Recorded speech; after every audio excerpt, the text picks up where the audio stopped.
there's always a little dummy calf, okay? So you have to push it out of the herd. And as you get it walking up the fence, because it hugs the fence, you roll the loop and lay it on its back. Now, that's 2 feet. See it? So you hold your arm, the front feet walk through, you raise your arm again, you got 2 hind feet, and you go to the fire. Wendell? These are all headshots. It's all from the back, or this side over here. The houlihan, when you get into it, most people that catch with a houlihan swing with a backhand and deliver with a houlihan. When you watch people that swing with a houlihan swing, they're always snapping the rope. You'll be able to tell because they go like this. I'll show you. That's what puts the 8 in it. And they blame the rope. They'll go like this. Okay. So what we do is we swing with the backhand and deliver with the houlihan. Bueno? Now from this side, the heel shots.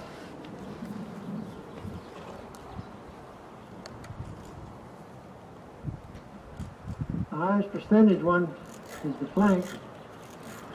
And you got to know that in the pasture, and I use the term the feed ground because I can tell you most of my doctoring was done on a feed ground. It doesn't happen in the Southwest. Up north they feed cattle, actually feed them. And so you walk around in the feed ground doctoring cattle. So the cattle, if they're sick or just walking along, so you set your heel trap, but you lay the rope across their back and let them carry it. So now they're walking along. And you got time to get in position behind them, hold your arm up, you've got 2 feet, and now you get whatever position you want. Now if I'm by myself, I've got to keep coiling. You've seen these young kids that take your money that can coil and heel? Well, that's the same theory except in slow motion. So now I'm here, this close, back up, and stand here. Sick cow, right? Now my rope's tight. She's got her feet out behind her. And I do this. And I stand here. She pulls 3 times, almost every single time. She'll jump, she'll fall over. Now she's laying down. Now you side pass, and you saw this done earlier, and you roll her up on her back. You working with me? Hind feet are behind her. She fell down with her hind feet behind her. So I rolled her on her back, and as you know, if you ever sheared any sheep, when they roll to their back, they lay quiet. So now you get quietly, you got her where you want her, and you do this.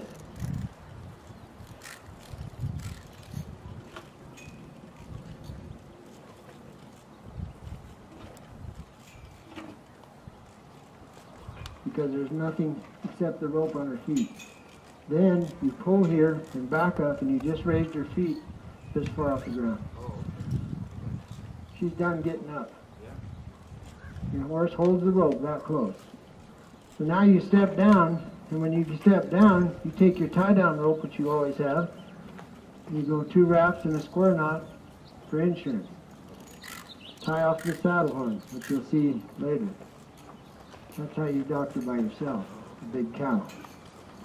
Calves, depending on their size, anything is fair. Any appendage. Right front, left front, doesn't matter. You just catch them, then you go down your rope and doctor them. The traditional heel shot, as you know, and this is the only difference that I do, that I split my rope. I never ever let go of the spoke. Well, I know some people do. I'm just telling you that. So that's not traditional. All right. The truth about doctoring is you got 2 feet on a small calf, and you do what I told you just a minute ago, and the hind legs are in the air, and they're not going anywhere. You can doctor them. All right. So now you got a 6-foot yearling, and you just want to catch the left hind foot because you tail them down. When you get on the ground, you get off your horse from the left. With me? Now, you come in, can set your trap for a left hind foot. So when you tie off, all you got to do is da-da-da, da-da-da. If you catch a right hind, you got to walk around your horse. Well, you can do that, but cowboys are basically lazy. You know, they learn these shots so they can save a lot of steps. So on that note, the backhand,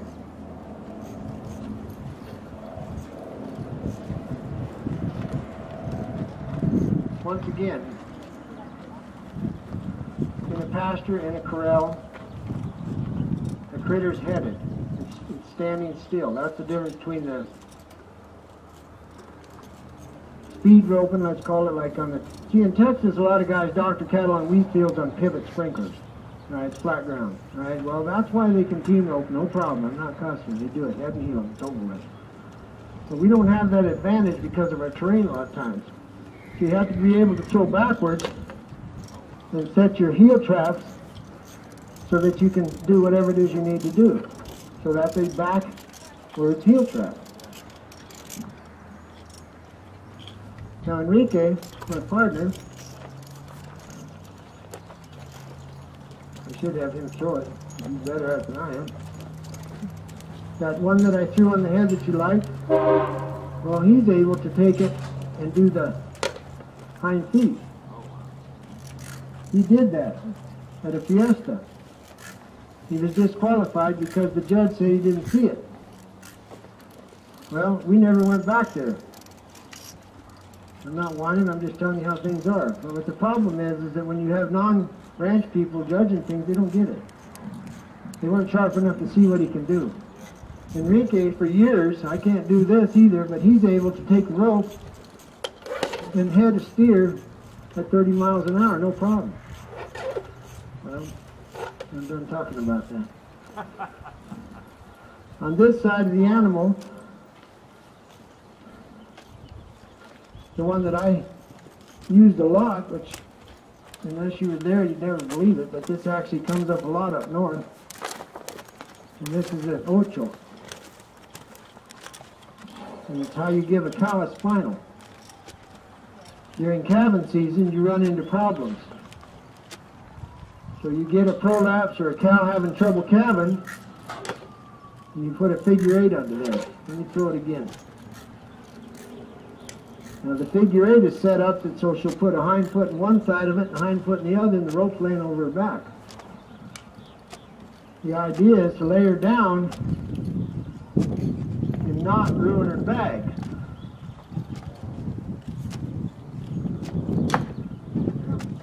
Work with me. Comes across and makes a figure 8. The rope is laying across the back right about there. When I dally, she's got her legs caught in it. She pushes because she's 1,200 pounds, and the pressure of the rope across here gives her a spinal. She falls over. So now she's fallen over, and now you can, because they're traumatized, from the time they break water till the calf sucking should be 2 hours on a perfect day. Well, at 10 below zero, in 6 hours of a dry cow, she's not going to fight when she hits the ground. So you tie her down, and you tie down really. And another thing this does when you do this is that leg is still free to tie it. You tie back to front. You with me? So that's what that 8 is for. Backwards roping is for wild cattle. Same idea is why they used to rope grizzlies so they could leave. Get it? That's what roping backwards is. It's not a trick. Anywhere from in the southwest, a lot of the cows are at least a quarter bringer. So a lot of them are not real, they're kind of moody. They're not real friendly. The headshot I threw earlier, the Johnny Blocker, can be used to catch a right hind, pretty high consistent.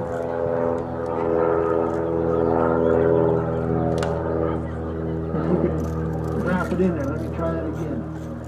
My bride throws this better than I do. I only know a couple shots personally. But as you can appreciate, the Riata is softer, so it lays in a lot easier. I'm not making an excuse for missing, but these shots are designed for that Riata. But the longer the spoke, the farther you can be away to throw this.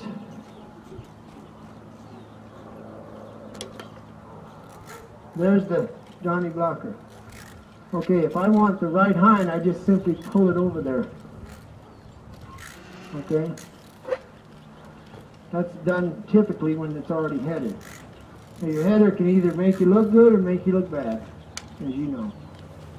So he'll help you out. He'll see how it lays. The scoop loop I can show you on a heel. It doesn't really make sense until they're moving. When I'm in a tie-down roping cattle in a competition, time down, I typically set it up to use a scoop loop because I can get a left hind leg. It's just reaching underneath like this. Same thing, left hind leg, you'll be able to tie them down easier. If I have to tie down a full-grown bull, which I very seldom ever have had to do, thank God, it's like an hour and a half. A full-grown cow can be an hour when you're by yourself. Depending on how sick she is or what's wrong with her. Scoop on the head. The scoop loop's set up for moving. Now, Jeremy, this is what I would do if I were you. I wouldn't throw until it was all the way over here.